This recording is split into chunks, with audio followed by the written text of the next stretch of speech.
des journalistes aguerris au défi électoral par la HAC. Qu'est-ce que cela vous inspire?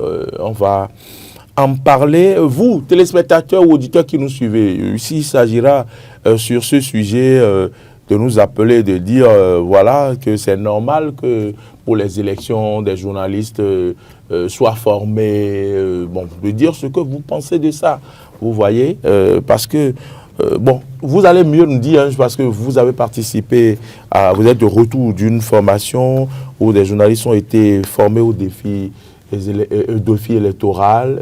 Dites-nous, il était important de faire cette formation et de suivre cette formation? Oui, il était très très important. Je vous remercie surtout de ramener le sujet sous cette forme-là. Il était très très important de suivre cette formation. J'y ai pris part, c'est durant 4 jours, du 2 au 5 mars. Donc on a terminé et quel est l'intérêt pour des journalistes, pour la HAC, d'organiser de telles formations au profit des journalistes en période électorale? C'est des renforcements de capacité tous les jours, c'est des thématiques. On a eu des communicateurs qui sont passés, et parmi les communicateurs, ce qui est très intéressant dedans, parmi les communicateurs, il y a des doyens dans la corporation, donc dans la profession, pour animer les thématiques qui ont rapport à la couverture d'une élection présidentielle, des élections en général, mais d'une élection présidentielle.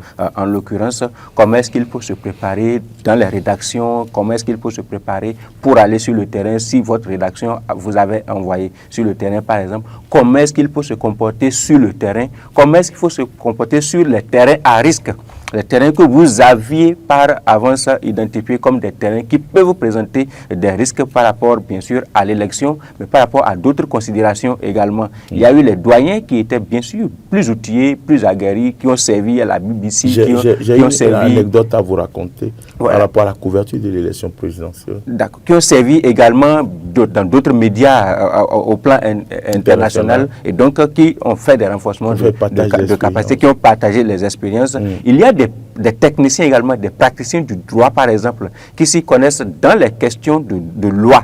En rapport, voilà, dans les questions de loi, en rapport au déroulement, bien sûr, des élections. Est-ce que vous saviez, par exemple, et là, c'est très important qu'on puisse revenir là-dessus, est-ce que vous saviez, par exemple, que si on ouvre en retard un poste de vote, si vous êtes désigné, par exemple, pour servir dans un poste de vote, et que le poste de vote ouvre en retard, vous pouvez aller en prison? Ah bon? Tout ça est contenu dans la loi. Et donc, et c'est très important. Bon? Oui, bien, voilà. Et donc, nous avons été missionnés, non seulement on nous a formés, on nous a outillés, mais on a été missionnés également pour prévenir nos frères, nos amis, nos parents qui prennent des responsabilités en rapport avec les élections pour qu'ils puissent comprendre les enjeux. Parce que si vous devez ouvrir un poste de vote à 8 heures et que vous arrivez en retard, par exemple, vous-même. C'est à 10 heures qu'il traîne encore les voilà, si c'est de votre fait, par exemple, que vous arrivez en retard, on peut vous interroger. Un candidat peut vous interroger. Vous voyez, la méconnaissance de la loi permet à certaines personnes de rouler facilement, de se comporter. Celui qui nous a formés, par exemple, c'est un magistrat très bien connu. Peut-être on peut dire son nom, c'est pas comme ça. C'est M. Togbono. Voilà,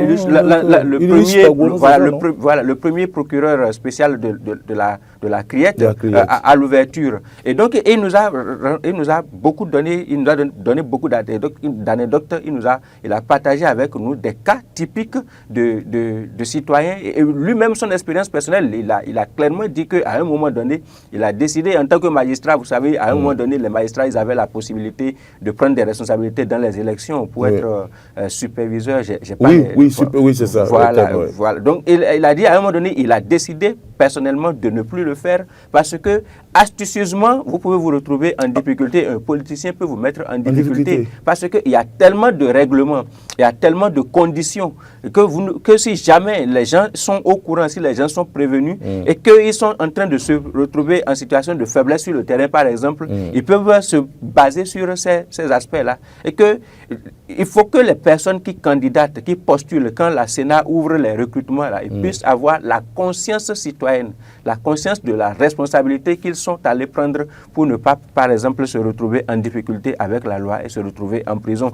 Ça, ce n'était qu'une petite parenthèse. Et donc, c'était très important que la HAC, et il faut saluer l'institution en passant, la HAC puisse initier cette formation avec son président Edouard Loko. Ils étaient tous là, le secrétaire général, c'est pas comme s'ils ont lancé une session de formation et qu'ils sont allés se reposer. Au quotidien, tous les jours, ils étaient là, ils se relayaient, ils suivaient, ils donnaient beaucoup de détails, ils donnaient beaucoup de conseils. Et surtout le public, c'est-à-dire les journalistes, les participants étaient relativement jeunes et donc n'ont pas beaucoup d'expérience en matière de couverture électorale. Donc, il y a eu beaucoup de jeunes. Je pense que les aînés, les anciens qui sont arrivés sur les formations ne reconnaissaient pratiquement pas de visage.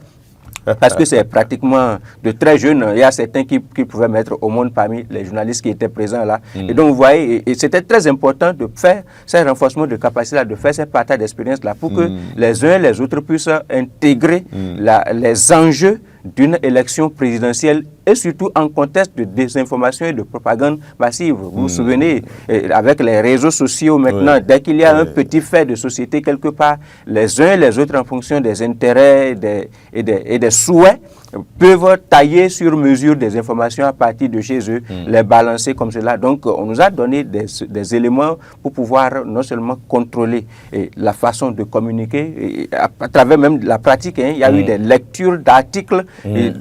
En 1996, en 2001, on a lu des articles écrits par des journalistes. Voilà, et les failles contenues dans ces articles, oui, les failles contenues dans ces articles, on les a mis en exergue pour édifier les participants, édifier les uns et les autres. Et donc, notre responsabilité en tant que journalistes formés, outillés, aguerris, c'est davantage pendant que nous sommes sur des plateaux comme cela, pendant que nous sommes dans les rédactions pour les productions de presse écrite, par exemple, ou bien pendant que nous sommes en train de faire des émissions télé ou bien des reportages sur le terrain, de savoir quelles sont les expressions qu'il faut utiliser, le choix des mots, quels sont les éléments qu'il faut filmer, qu'est-ce que nous pouvons présenter au public pour ne pas heurter des sensibilités et pour ne pas également attiser des scènes de violence, parce que vous savez, c'est des moments où les enjeux sont très relevés et c'est trop facile d'enflammer les masses. Et donc, les choix des mots, les choix des images, etc. Et c'est le lieu, pour moi, personnellement, de saluer tous ceux qui ont permis à ce que nous puissions y prendre part et de saluer également les responsables qui nous ont encadrés sur l'ensemble des jours de formation. C'était une très, très belle formation, une très belle organisation également, très ponctuelle. Dès que l'heure de démarrage sonne pile poil, vous démarrez. Dès que l'heure de fin sonne pile poil, vous vous arrêtez. C'était tellement réglo. Et vraiment, il faut participer il faut peut-être intensifier et renouveler ce genre d'initiative. Et penser aux journalistes anciens aussi pour les formations. Parce que vous avez dit que c'est les jeunes qui ont suivi. Oui, parce qu'on suppose, oui, c'était nécessaire. C'était très important parce que vous savez, il y avait certaines questions auxquelles nous, participants, on n'avait pas de réponse. En raison de notre jeunesse d'âge, on n'a pas vécu certaines choses. Est-ce que vous pensez que j'aurais été là, que j'aurais eu de réponse? Oui, je me dis que si vous étiez là, vous auriez eu facilement de réponse. Parce que si on pose une question par rapport à quelque chose, à une chose qui s'est produite en 1991, par exemple, vous imaginez, même si vous n'avez pas lu dans un livre, vous auriez pu peut-être vous faire un souvenir. En classe de 6e. Voilà. Et on a eu droit également à de la documentation par rapport aux faits qui se sont produits en rapport aux élections. De 1960 jusqu'à 2011. Oh, c'est super. Et donc, on a maintenant de la matière. Il y a beaucoup de choses, on dit, c'est la première fois que ça se passe au Bénin, c'est sous Patrice Talon ça se produit. Alors qu'en réalité, il y a même eu pire. Vous avez vu les questions électorales, quand on parle aujourd'hui de taux de participation. En 1971, le vieux Da Silva a déjà écrit un livre business, truc là, quelque chose déjà sur le taux de participation. Voilà. Donc en réalité au Bénin c'est carrément des il invitait les citoyens à aller voter et à savoir que le vote c'est un droit et que c'est ça qui contribue à participer au développement de son pays. Voilà. Donc, il y a tellement de choses qui ne sont pas connues, qui ne sont pas vulgarisées. On dit la voisine, rien ne se crée. Rien ne se crée. Et rien ne se perd. Tout se transforme. Voilà. Donc je conclus et permettre à d'autres personnes d'avoir la possibilité bien sûr, d'interagir et dire que c'était opportun. Et certaines personnes vont penser que que les élections, on a l'habitude des élections au Bénin, ça peut couler facilement. Non, on nous a ressorti des failles, par exemple, dans des productions de presse, des choses que nous avons l'habitude de dire avec une certaine aisance, que nous avions l'habitude de faire également avec une certaine aisance, la mesure ou bien les mesures qu'il faut avoir vis-à-vis de ces informations-là, vis-à-vis du contenu ou bien du traitement de certains faits.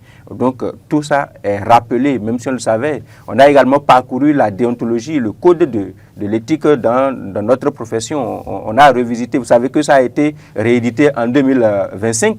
Donc non seulement on a eu droit à des copies, mais on a également parcouru un tout petit peu certains des articles saillants pour pouvoir nous mettre face à notre responsabilité dans l'exercice du métier. Hugues Hector Zogo, dites-nous les élections.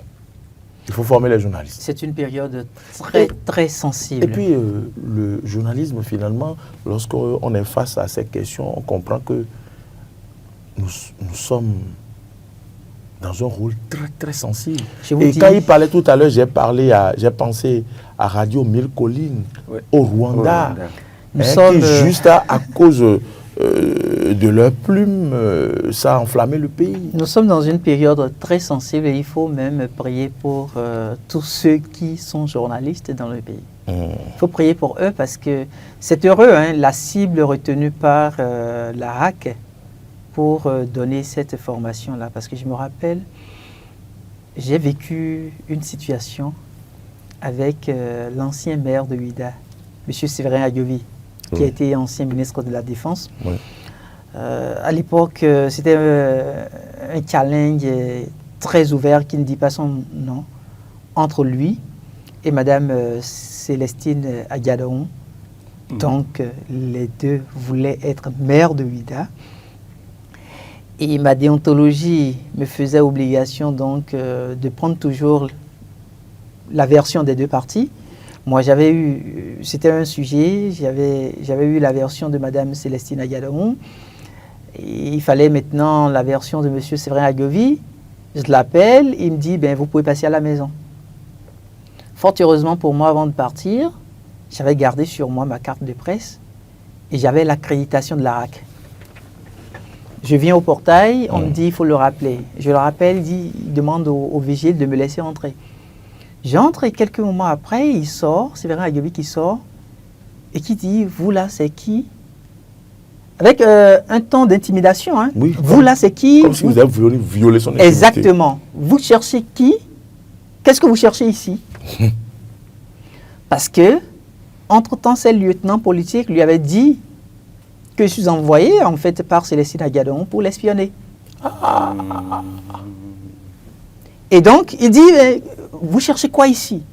Et je lui présente ma carte de presse, je lui présente mon accréditation de la HAC, et je lui dis, mais j'ai échangé avec vous au téléphone tout à l'heure. Il regarde, il lit, et dit, allez dire à Alisato, père son âme, l'ancien président de la HAC à l'époque, il dit, allez dire à Alisato que c'est moi qui ai saisi votre accréditation.